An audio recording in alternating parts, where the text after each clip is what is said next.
Inshuti za Lorenzo Info ndizera ko mumeze neza, ndizera ko mukomeje kugira ibihe byiza cyane.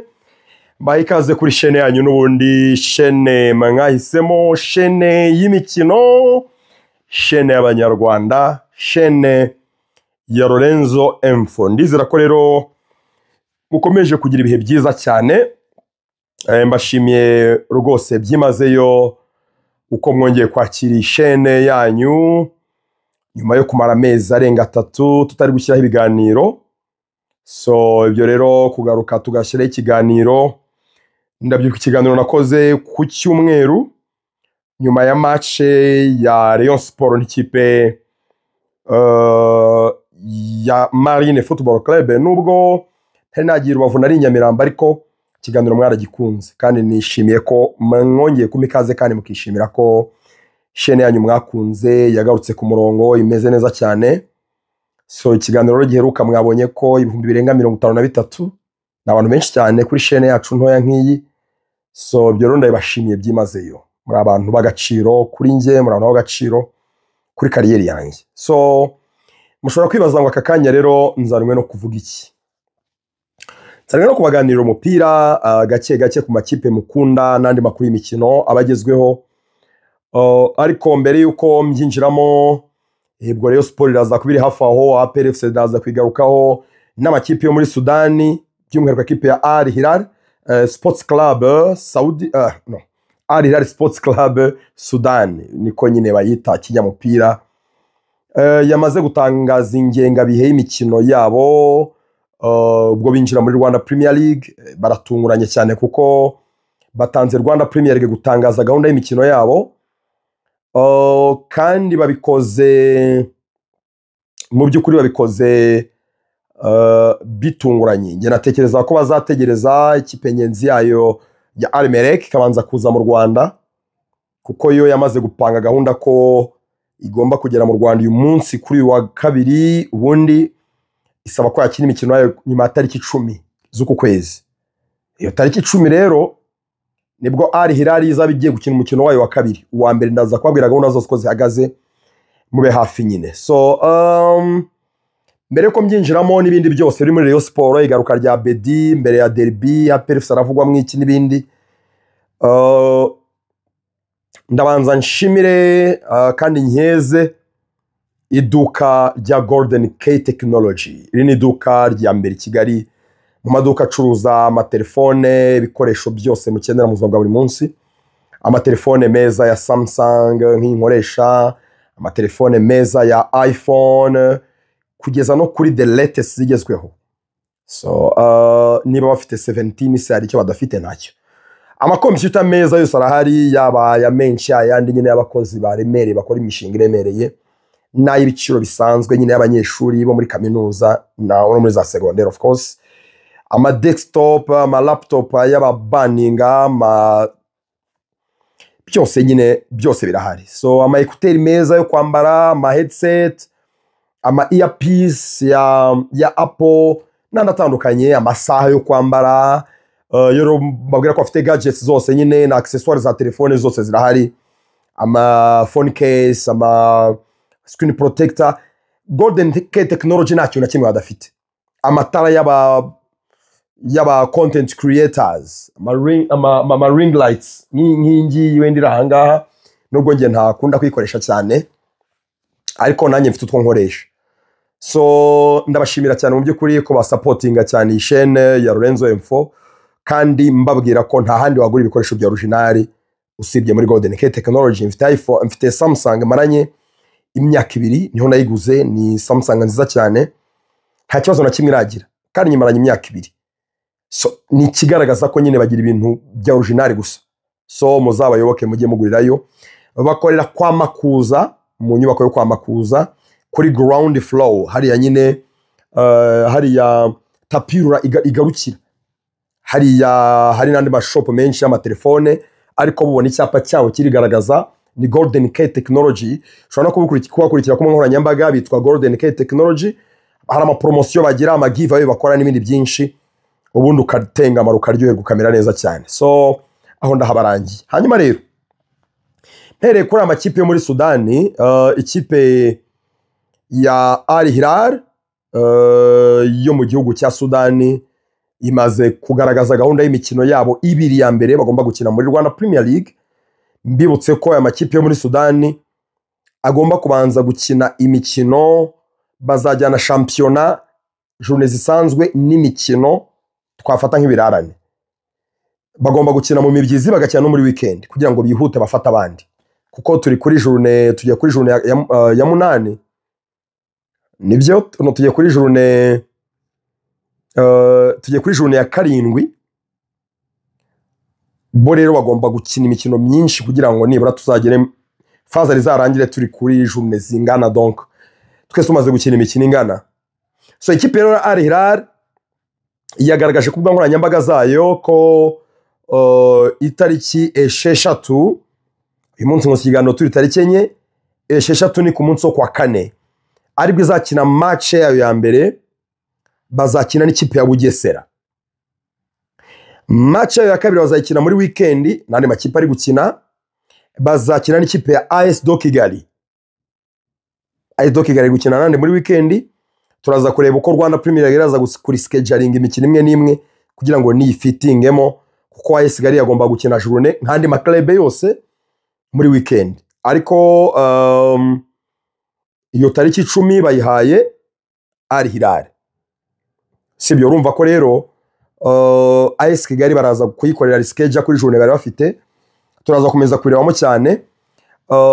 Ariko urumva ko ni byiza tuyitangira kure umupira wa ya makipe yo mu gihugu cya Sudan, igihugu kirimo intambara ikomeye cyane, imvururu z'ubutegetsi n'ibindi, batashoboye gukinira shampiyona yabo hariya. Uyu mwaka shampiyona bazagerageza bayikine, izakinwa mu kwezi kwa mbere, ariko aya makipe akomeye nyine Al Merrek na Al Hilal bahisemo gukinira mu Rwanda. Amakipe yabo ya kabiri akaba ari yakina shampiyona yabo.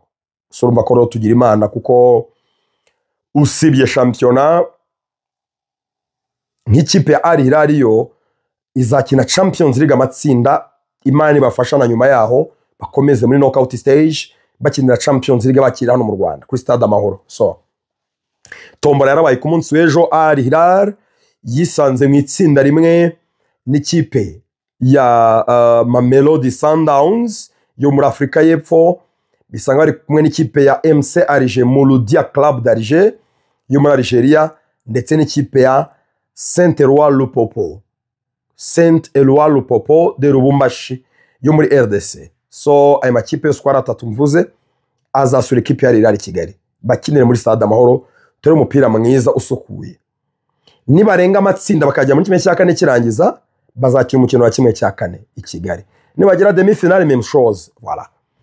Ikipe kinye finale ya Champions League cyangwa Confederations, habaho Arena Retour, turacyakina gutyo. Iyo Arena Retour rero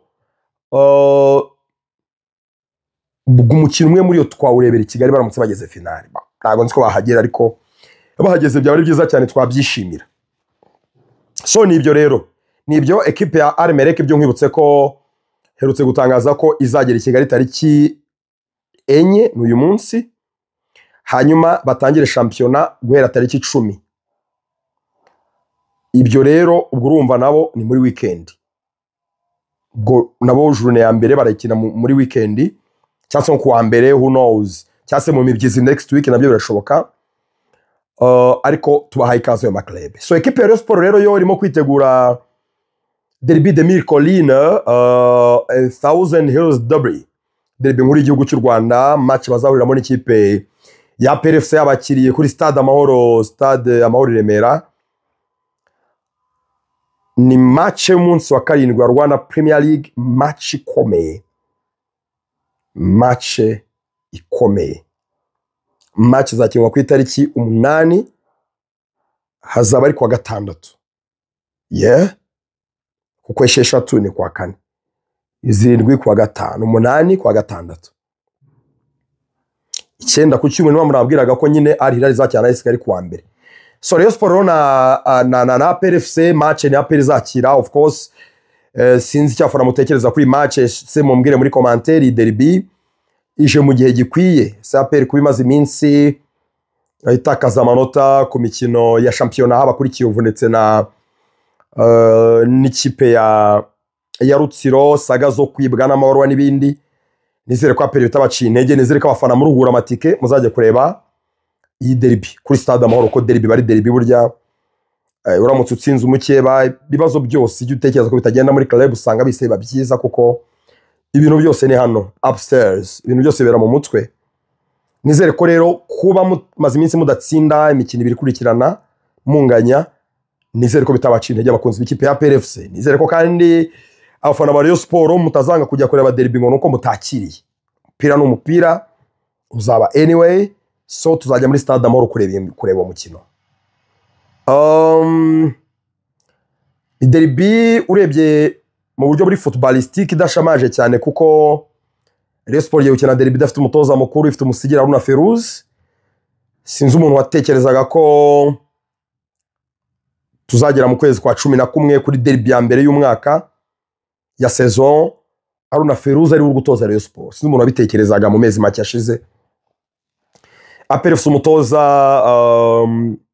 Abderrahim Moutaleb Munyamaroc, nawe ntabwo ibintu bimeze neza cyane honestly, ntabwo equipe iri gukina neza, ariko iyi ni match yakoresha gutaninga the things are around, guhindura situation y'ikipe. Derby ifite agaciro kuko nyine niyo ukoresha. Atekereza nka Rayon Sport iramutse itsinze derby iri gutozwa Haruna Ferouz, bashobora kugira tentation yo kuba bamugira umutoza uri permanent, bakamuha akazi kuko umutoza ugutsindiye derby ikaba ari match ya kane ikurikiranya atsinda. Ntabwo ntekereza ko abona imbaraga zo kumwambura club, ariko natayitsinda boom, Rayon Sport iraza kubyihutisha ishaka umutoza. Makuru meza kuri Rayon nuko babitangaje mu gitondo, mediateur w'umurundi umukino w'ikipe y'igihugu intamba ku rugamba Bigirimana Bedi yagarutse mu myitozo kandi ameze neza, yiteguye derby. Yasibye match ya Marine kubera douleur buribwe mu kirenge, ariko batangaje ko ameze neza. Yiteguye derby, so dushobora rero kuzabona rwose Mediane imeze neza, irimo Sefu, Abedi ndetse na Rishari nk'ibisanzwe. Ikibazo kiracyari muri attack, Asumani na Foronganye ntibaragaruka, still ubwo ni Yves ndetse na Tambwe na Basane très électrique.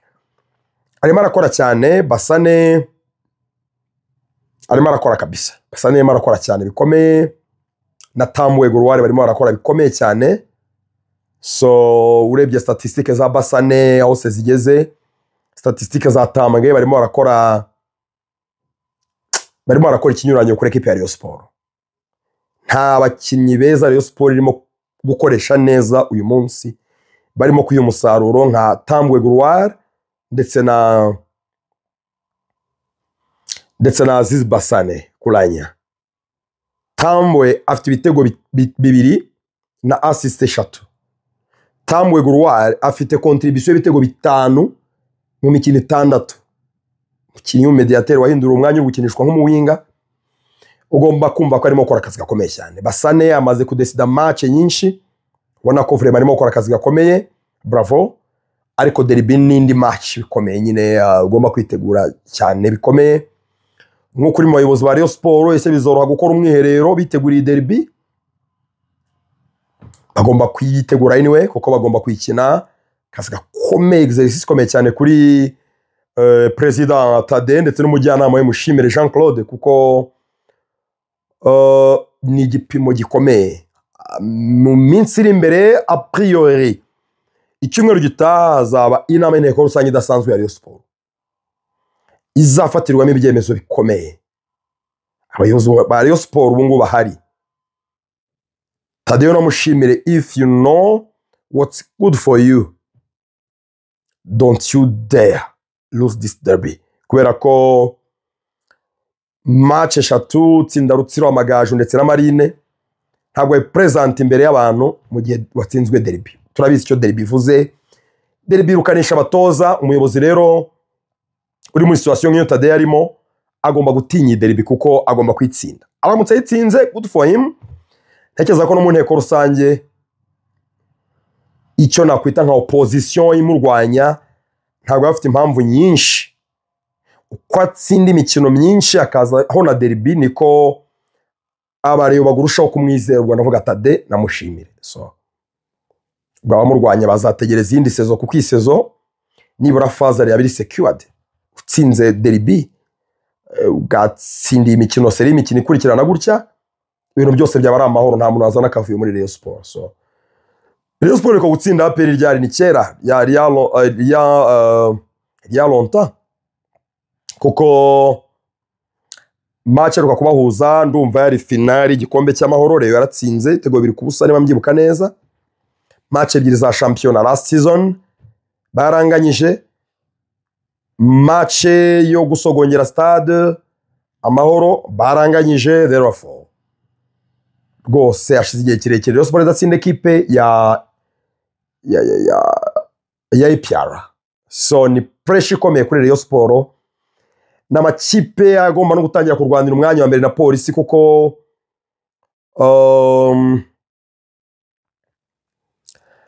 ekipe ya Rayon Sport imaze gutakaza amanota 5 muri sezo kuko yatsinzwe match inganyindi.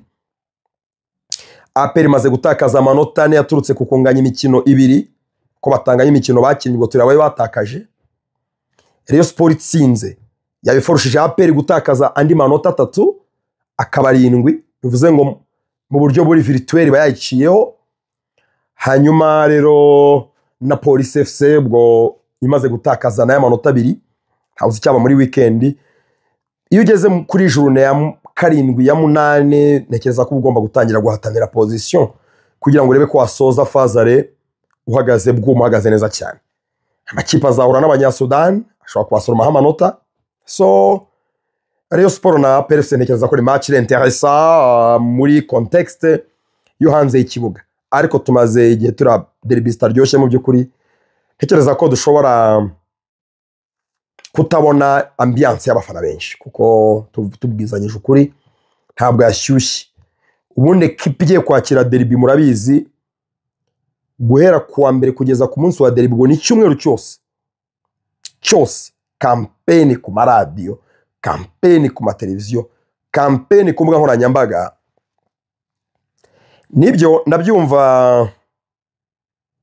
ndabyumva aya makipe hari utubazo turimo imibanire n'aya makipe n'itangazamakuru ariko kameme APR ifite ibitangazamakuru abanye neza. Ntekereza ko campaign yakabaye yatangiye gushyuha ku mbuga nkoranyambaga n'abanyamakuru bakomeye ariko biracecetse.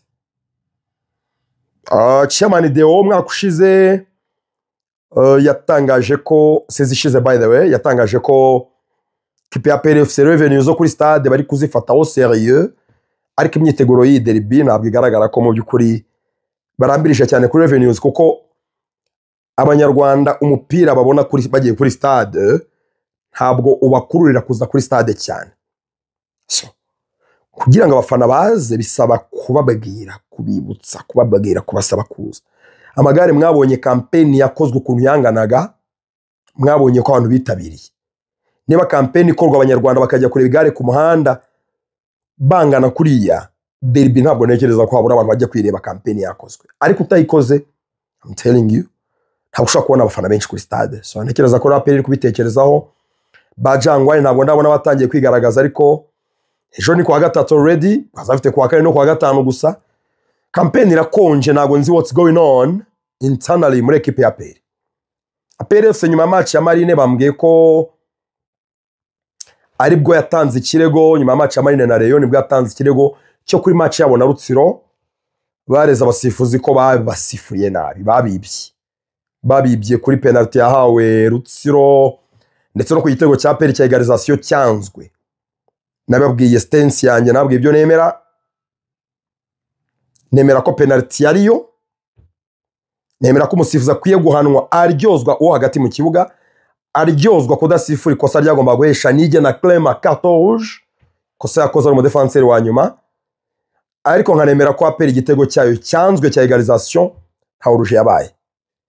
Urebye sequence y'iri action igihe umukinnyi ya kicking y'umupira na position y'abakinnyi bikipe ya APR nubwo bari benshi muri box ariko hari umudefenseur mu byukuri wari wamaritse wakuye muri rouge defenseur y'ikipe ya Rutsiro. So mu buryo buri fair nekereza ko APR agomba gutsindura ya mukino resultat agomba kuyibona ariko nanone imikinire ntabwo yari shamaje cyo APR igomba kugikora uko byagenda kose sibitumu mu bakora ibya tekinike abatoza abayobozi bakeneye kubaganiriza bagatoza ibintu bigaragara mu by'ukuri bitanga spectacle kuko n'itsinda kiriya gitego byari kuba nibyo ari 2-1 ariko souffrance Rutsiro yateye APR ntabwo iri normal kuri Nyamukandagira tuzi ku rwego rwayo tuzi ntabwo ari equipe igomba gutsinda yasufiye kuri no ira souffrance ntabwo yariyo so nibyo koza kaganiro kagufi cyane ubwo ni makuru araza kugenda nyasharinga namwe nshobora gukora ikindi kiganiro masaha kuze cyangwa ejo